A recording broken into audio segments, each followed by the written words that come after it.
Astrophysicist Stephen Hawking, who's portrayed in the movie The Theory of Everything, says the Earth as we know it is doomed. The University of Cambridge professor made those comments while recording a BBC special to air later this month. Hawking was asked whether he thinks the world would end naturally or if man would destroy it first, and he said, although the chance of a disaster to planet Earth in a given year may be quite low, it adds up over time and becomes a near certainty in the next 1,000 or 10,000 years. By that time, we should have spread out into space and to other stars, so a disaster on Earth would not mean the end of the human race. However, we will not establish self-sustaining colonies in space for at least the next 100 years, so we have to be very careful in this period. A Palestinian terrorist stabbed a 38-year-old Israeli mother to death in her home near Hebron this weekend in front of her teenage daughter.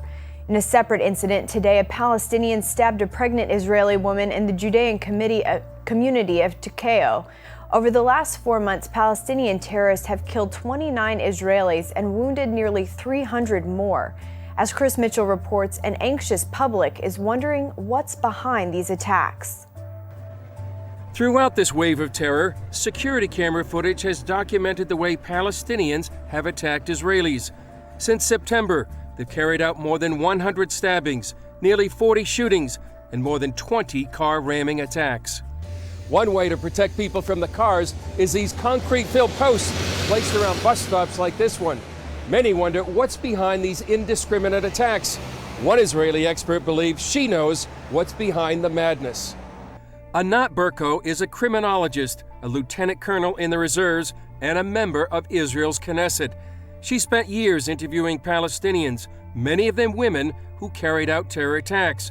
While many blame what they call the oppression of Israel's occupation, Berko says it's often much more personal. I found many cases that it was something that women tried to escape from imposed marriage, incest, or problems inside the family, or try to just escape from the house. And many of them, I interviewed many women, and they told me we have much more freedom in the Israeli prison than in our houses.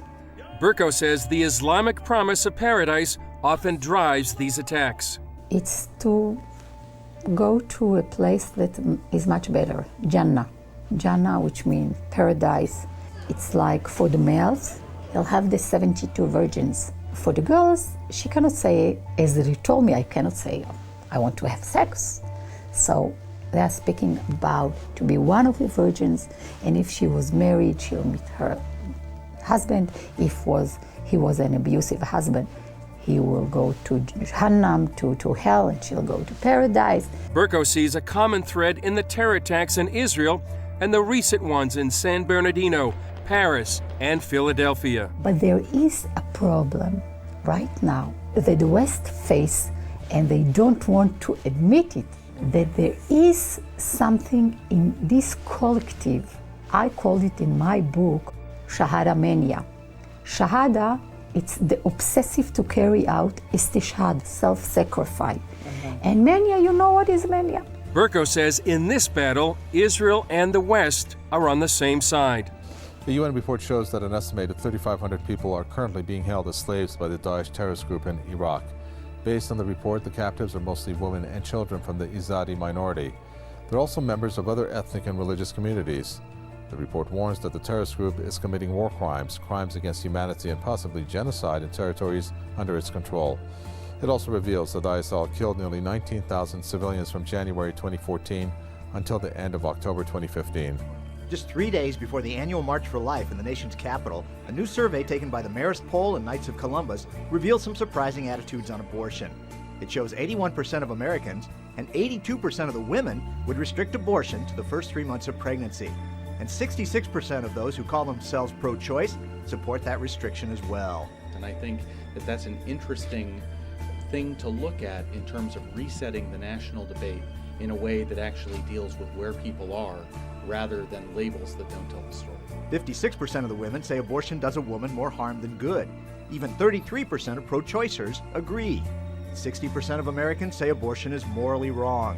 1/3 of pro-choicers agree. It's the reality that we never hear about, and it's what this poll has shown us, that they understand what abortion is and that it is morally wrong. As Hillary Clinton and other Democrats are campaigning for taxpayer funding of abortions, this new poll of nearly 1,700 adults reveals 68% of Americans oppose that, including 51% of self-identified pro-choicers. And when many pro-choice activists label anti-abortion efforts as a war on women, this new poll suggests Americans don't buy it, especially women. Across the board, those surveyed felt new laws can protect both a mother and her unborn child.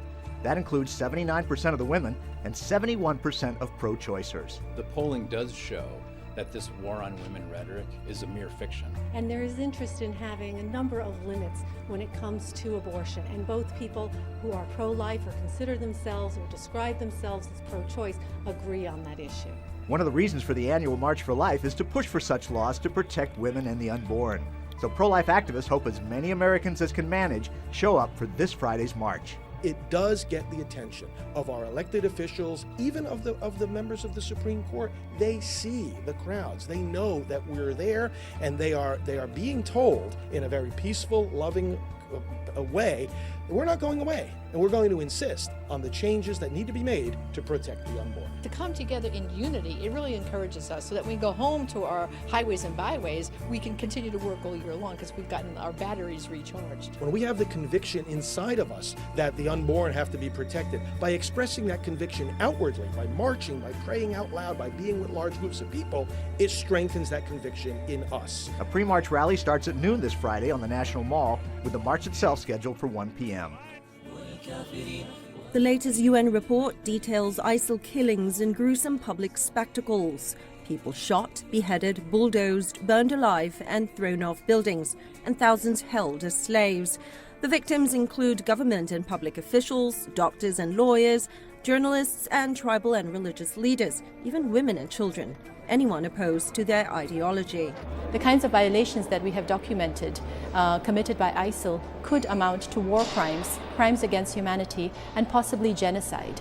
Based on eyewitness accounts, the UN estimates that nearly 19,000 people were killed and more than 36,000 wounded in a 21-month span between January 2014 and October last year.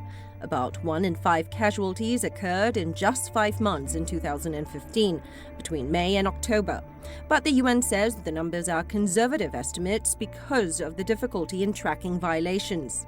The number of casualties could be considerably higher than this. We were hampered by the security situation to be able to document exactly, how many violations occurred, how many people were killed.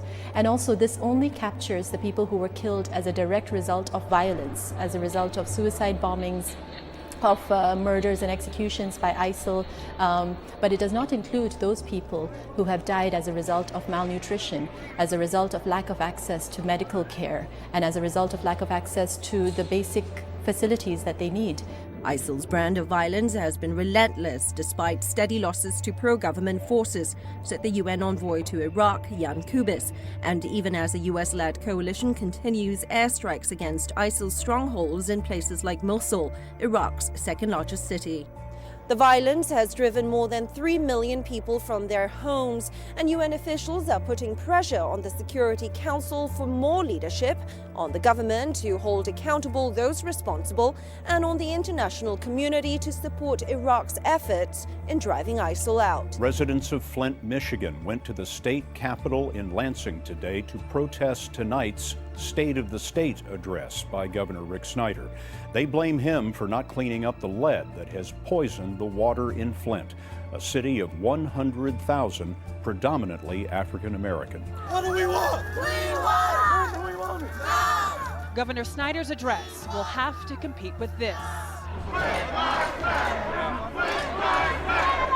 Flint's coming to get you, Snidey. Tony Palladino and his wife Leah were among hundreds who boarded buses from Flint to the state capitol. We are all affected and infected by this, and they need to pay for this. It all started back in April 2014, when Flint switched from Detroit water to water from the Flint River to save money. Within weeks, residents began complaining about the smell, taste, and appearance. A year later, the city found slightly elevated lead levels in the water, but said there was no cause for alarm. Then in September, a group of doctors found that the number of children with dangerous lead levels had doubled. Leanne Walters started noticing physical and developmental delays in her kids. We were told by the state nurse, it's just a few IQ points. It's not the end of the world. Dr. Mona Hanna-Atisha led the study on children. When you first saw the results of your study, right, what went through your mind? I think my jaw just dropped. How could we do this? And what was most disturbing was that it was entirely preventable. 5 days after her study was released, Governor Rick Snyder, for the first time, said publicly it appears that lead levels could be higher or have increased. A week later, he called for Flint to go back to Detroit's water system. In December, the governor's task force blasted the State Department of Environmental Quality, which oversees water. The task force said that complaints by Flint residents were met with aggressive dismissal, belittlement, and attempts to discredit the individuals involved. The parents of children in Flint, Michigan have good reason to be worried. There's real danger that the injury is going to be permanent and lifelong in them. Dr. Philip Landrigan is Dean of Global Health at Mount Sinai School of Medicine.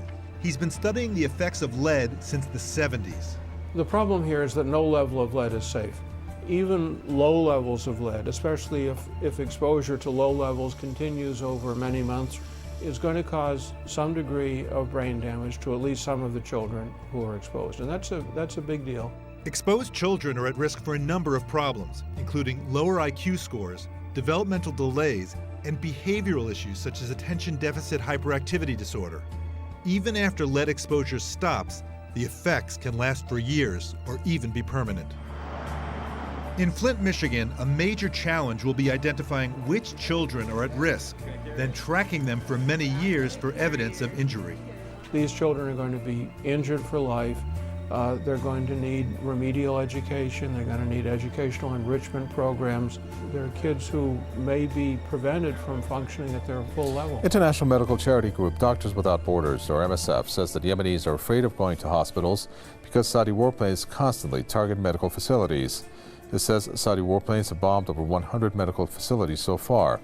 According to MSF, Yemenis consider hospitals a prime target of Saudi air raids and avoid them as much as they can. On January 10, Saudi aircraft pounded an MSF hospital in Sada province, killing 5 people and injuring 10 more. And in December 2015, warplanes bombed a clinic in the province of Taiz, leaving 3 people dead.